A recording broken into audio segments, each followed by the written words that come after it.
안녕하세요.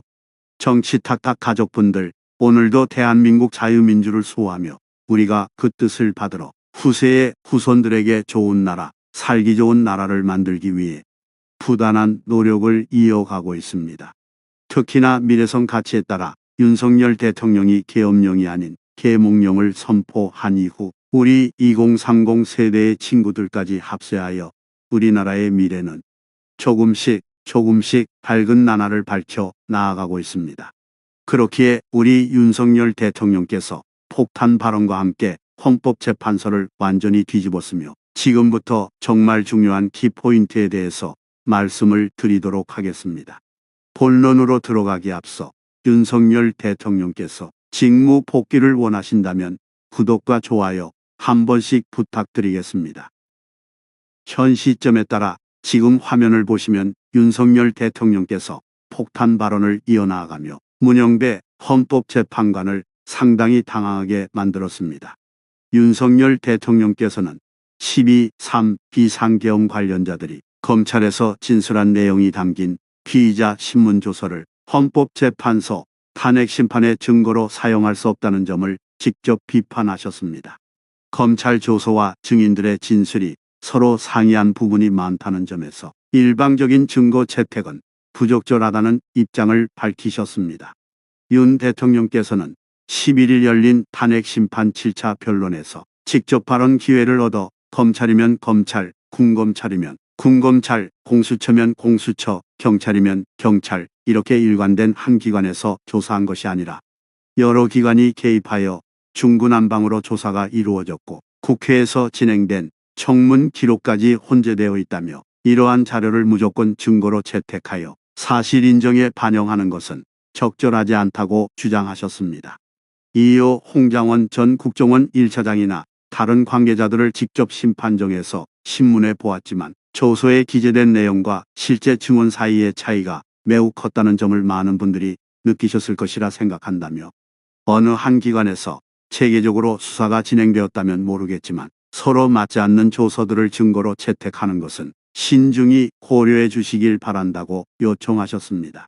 이에 윤 대통령의 발언을 들은 문영배 헌법재판소장 권한대행께서는 평의 과정에서 논의해 보겠다고 답하셨습니다. 이는 일방적인 증거 채택 논란을 의식하여 신중한 입장을 보인 것으로 해석됩니다. 윤 대통령의 대리인단 또한 검찰 조서를 증거로 채택하려는 재판부의 결정에 강하게 반발하였습니다. 정영식 재판관께서 헌법재판소는 탄핵심판이 헌법재판이라는 점을 고려하여 형사소송법상의 전문법칙을 완화하여 적용해왔다며 이번 사건에서도 전문법칙 완화 적용에 대한 재판부 평의를 거쳤다고 설명하자 윤갑근 변호사는 탄핵심판은 단심제로 운영되기에 그 결과가 단 하나뿐이며 오히려 전문법칙이 더 강화되어 적용되어야 한다고 주장하였습니다. 형사소송법상 전문 증거란 경험한 사실을 본인이 직접 진술하는 것이 아니라 간접적으로 법원에 보고하는 진술을 의미합니다. 즉, 누군가 경험한 사실을 들은 타인이 이를 법원에서 진술하는 형태가 대표적인 예입니다. 전문법칙이란 이러한 전문 증거의 증거 능력을 원칙적으로 부정하고 예외적으로 법률이 정한 요건을 충족할 경우에만 증거 능력을 인정하는 원칙입니다. 이에 대해 윤 대통령 측에서 전문 법칙을 강화하여 적용해야 한다고 주장하는 것은 사실상 검찰 조서를 증거로 인정할 수 없다는 취지로 해석됩니다. 윤 대통령 측 차기환 변호사 역시 기본적으로 형사소송법을 준용한다는 규정을 제안하는 것이 어떻게 헌법소송의 원리에 부합하는지 이해하기 어렵다며 이 부분에 대해 단순히 선례가 그러하다거나 평의를 거쳤다는 이유가 아니라 어떤 법리에 의해 이러한 결정이 내려졌는지 명확한 설명을 듣고 싶다고 밝혔습니다. 윤석열 대통령 탄핵 심판을 심리 중인 헌법재판관 문영배, 이미선 정계선 재판관과 마은혁 후보자가 정치적 편향 논란에 휘말리며 공정성 논란이 불거지고 있습니다. 최근 신문 과정에서도 불신이 커지고 있으며 특히 윤 대통령 지지층을 중심으로 편향 심판 의혹이 제기되고 있습니다. 윤 대통령께서는 11일 열린 탄핵 심판 7차 변론에서 직접 발언 기회를 얻어 탄핵 심판 증거로 검찰 조서를 채택하는 것은 적절하지 않다고 주장하셨습니다. 여러 기관이 중구난방으로 조사한 자료들이 혼재되어 있으며 조서 내용과 증언이 불일치하는 부분이 많다는 점을 강조하셨습니다.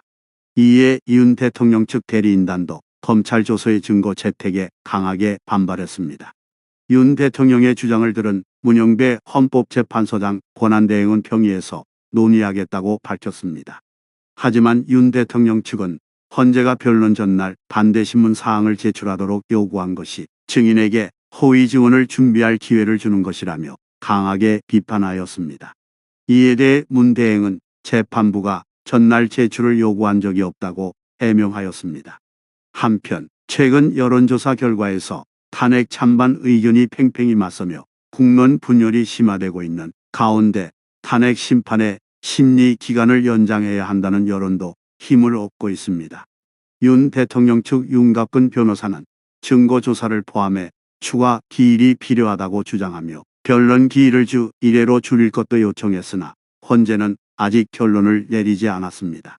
재판관들은 늦어도 14일까지 평의를 통해 추가 기일 지정 여부를 논의할 예정이며 7, 8차 변론에 출석하는 증인들의 증언을 바탕으로 추가 증인 신청이 결정될 전망입니다. 또한 심판 진행 속도가 지나치게 빠르다는 비판도 제기되고 있습니다.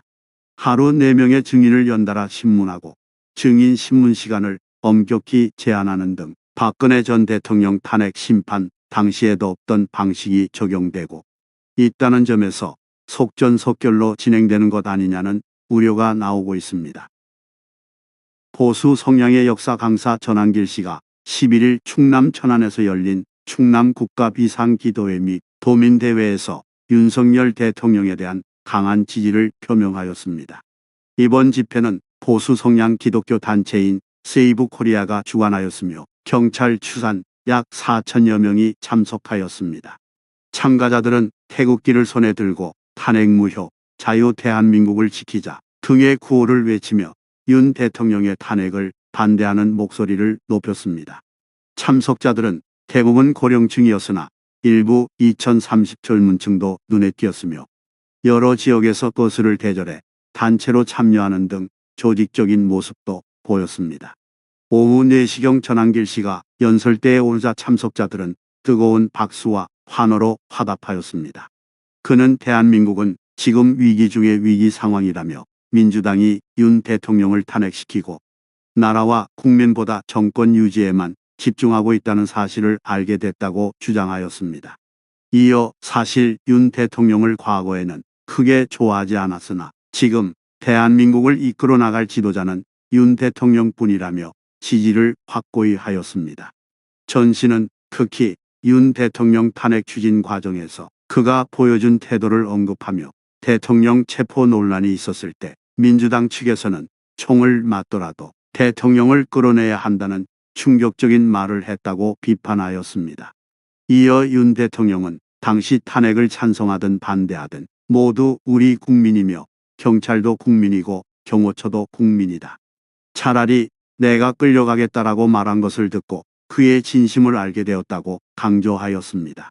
또한 전 씨는 난세가 되면 누가 충신이고 간신인지 분명하게 드러난다며 지금은 대한민국의 자유민주주의를 지키기 위해 단결해야 할 때라고 주장하였습니다.